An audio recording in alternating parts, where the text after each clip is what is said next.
Hi, this is Scott Schrader. This weekly Parashah section is called Noach, and it begins in Genesis 6:9, and we're going to look at that verse, or part of that verse in this study. Um, it says that Noah was a righteous man, and he was perfect, and that he walked with God in that verse. And so we want to talk about some of these concepts. The word Noah is interesting. It means that to be at rest or to bring to rest, and it says that Noah was going to bring his generation or God to rest um, by his coming. And we see that Noah, his name, this is Noah's name here in Hebrew. It's comprised of two Hebrew letters, one meaning seed and the other one the tent wall, or being behind the tent wall, which connotates intimacy. And so Noah, he had the seed of intimacy. He was one who was intimate with God. And we'll see that as we go through this text a little bit. And that is what I believe preserved him. That is what preserved him in an evil generation where everyone else's thoughts were continually evil. Noah seemed to be the only one who God really liked and recognized and preserved in this generation. And the others that he preserved were as a result of being connected to Noah, to Noach.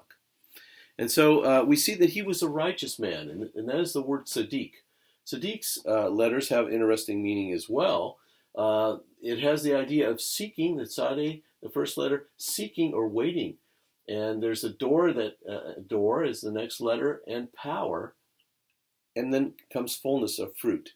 And so to be a righteous person, what happens, there's kind of this process of seeking that, and you enter into power. And then comes this fullness, or fullness of fruit. That's a result of that. And we see that Noah had that in his life. He was a righteous man. That's what God is saying. He had fruit. That proves that. Our fruit follows us. Our fruit speaks about us and who we are. And it says that then Noah was a perfect one, or a man, or a sign, actually, is what this has to do with. The first letter is a sign. It's actually the ancient Hebrew letter is a cross. And so he was a sign of a double birth. It has two mems, the womb and the womb, a double birth. Noah was an example to us of what it's like for someone to be born again.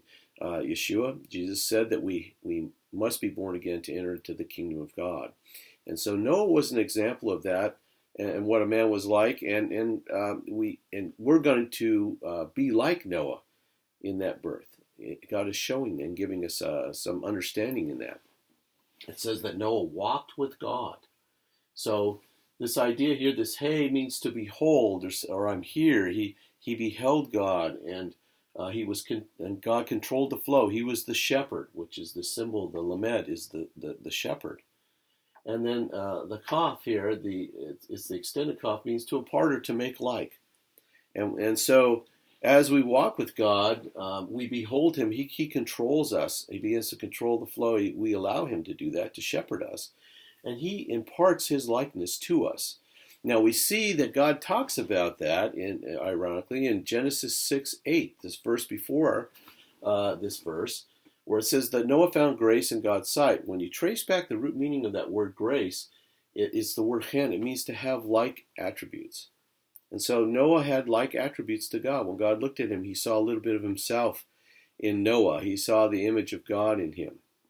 And that's what we want to portray as being God's children. We want other people to, when they look at us, to be able to see like attributes to God in us. So this is how we're preserved. We're preserved by having that seed of intimacy with God, by spending that time with him, by seeking him and entering that door of power and then gaining fruit. This letter, kuf, at the end here, fruit, it has the ancient letter is a tree that has fruit that's hanging. It's just going to drop. It's the fullness of time for the fruit. But it can also mean sunset and sunrise, which is the fullness of a day.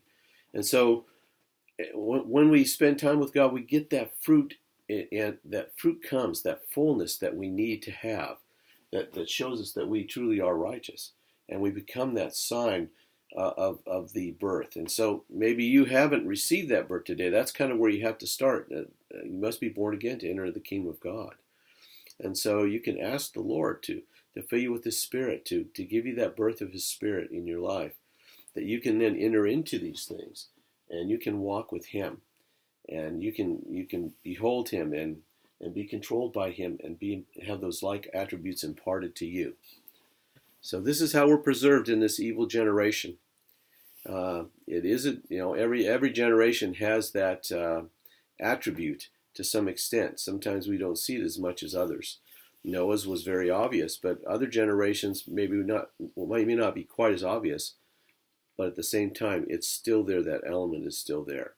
And so I urge you to spend time with the Lord, become intimate with Him.